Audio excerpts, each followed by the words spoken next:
Now the real question is, Rowlet or Poplio?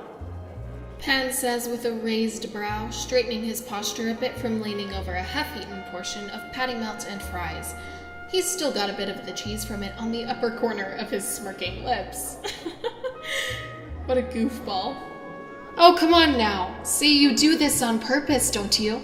It's Litten. I chose Litten as my starter. Oh, what?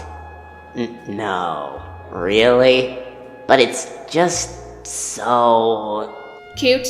Yeah, I know. Unbelievable. He rolls his eyes briefly as he reaches for a fry, which I take as a spoil of my recent mental victory over him. I like to keep him guessing, you know? I mean, just because we've known each other since middle school doesn't mean he knows me that well. So, you think you can just help yourself, huh? If you wanted some, you could have asked, you know. But where's the fun in that? I allow him a minute to recover from the sting of defeat as he attends to his 3DS, taking the opportunity to help myself to another couple sips of that continental roast I ordered. Honestly, it's not the best, but these cups are well made.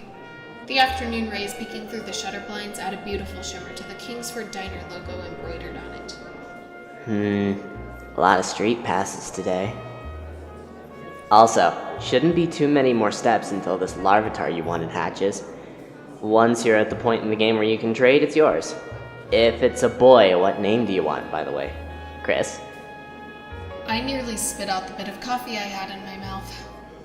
God, I hope my cheeks aren't flushing either. Chris? Why Chris? I mean, it isn't always about him, you know. No, I was actually going to name him... Peanut. Yeah, Peanut. That's a totally acceptable name for a Larvitar, yeah? Peanut, huh? And no, I suppose it isn't always about your fiancé, but it is why you called me out to lunch, right? Damn it. All I can really do is look down, as if the whirlpool I'm making in my coffee with my spoon now will give me some witty comeback. I can't even reply with a simple no. This is about the 10th time you've kicked me, by the way. From constantly shifting your legs around, you gotta remember that they're long. So, what's been going on? I hadn't even noticed. I look up to try and make eye contact, but... he's leaning in now, barely even blinking. He's been acting weird. Chris is a certified weirdo, though. But you like those. Hell, I mean, you hang around me, right? No, I mean, weird for him.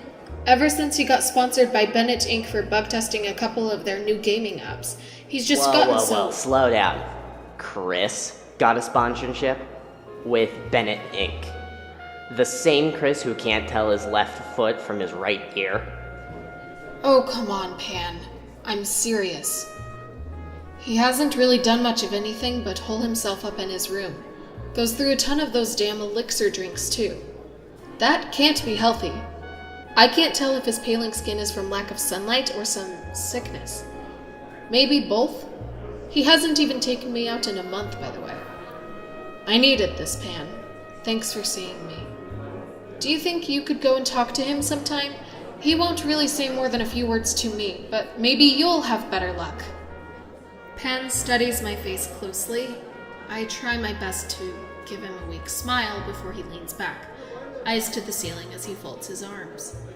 The waitress silently places our drinks on the table. Chris was always thick-skulled, but I'll see what I can do. It will have to wait a few days, though. I'll be out of town for a few days. I've got some business with Ray to attend to. Out of town? Where to? Not too far out. We'll be headed to the Hyades province. You're going to Hyades too? I'll be there in a few days as well. If Pan could tilt his head any further than he just did, I swear it would have fallen clean off. Wait, why are you going to Hyades? I've got a referral. A referral? For what? Oh, to be a part of a chapter of the Bennett gaming program. Sent me an invitation by mail the other day. Must have gotten my name from Chris after he got signed. Don't give me that look, Pan. I want to do this. Maybe things will return to normal. I want to prove how much I care about him. He'll have to notice me when I come back home with a matching uniform. At least I hope. Heather, it's not that simple. Have you thought this through? You've heard all the rumors of what goes down over there anyway, right? Look, just hold your horses. I'll talk to him, just... Wait, Heather, where are you? Pan's smart. I know he has a point. But I've already made up my mind.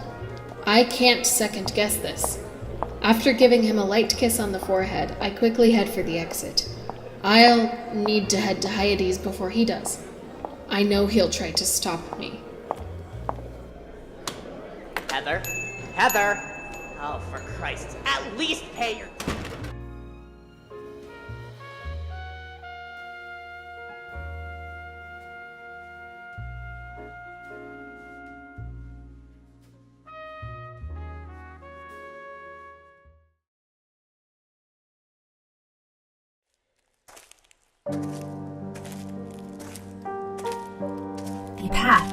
The Path is a psychological horror art game developed by Tales, originally released for the Microsoft Windows operating system on March 18, 2009 in English and Dutch, and later ported to Mac OS X by Transgaming Technologies. It is inspired by several versions of the fairy tale Little Red Riding Hood, and by folklore tropes and conventions in general, but set in contemporary times. The player can choose to control one of 6 different sisters who are sent one by one on errands by their mother to see their sick grandmother. The player can choose whether to stay on the path or to wander, where wolves are lying in wait. Plot overview. The game begins in an apartment. The player is shown 6 sisters to choose from and is given no information about them other than a name. When the player selects a girl, the journey begins. The player is given control of the girl and is instructed, go to grandmother's house and stay on the path. As the player explores, they find various items scattered around. For a girl to pick up or examine an object, the player needs to either click on the interaction button or move her close enough for the superimposed image of the object to appear on the screen, then let go of the controls. The character will interact and an image will appear on the screen, indicating what has been unlocked. Every item the girl encounters in the forest shows in some shape or form in grandmother's house, and some objects open whole new rooms.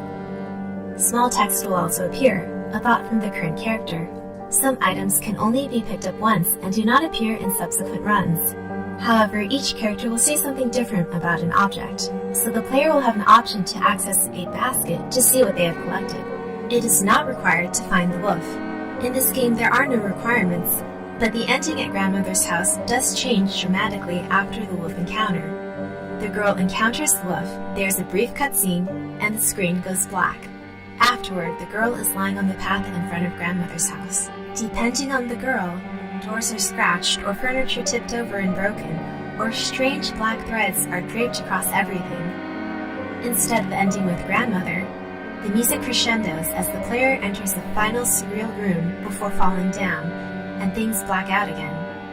Images flash on the screen, featuring the girl being attacked by her wolf, before the player is relocated back in the apartment. The girl played is not there, and will remain absent. Gotta rep the city, chase a chick, never chase a bitch, chase no bitch. Mask on, fucking mask on, mask on, fucking mask on. Percocet, Miley Percocet, chase a chick, never chase a bitch, chase no bitch. 2 cups, toast up with the gang, from food stamps to a whole nother domain.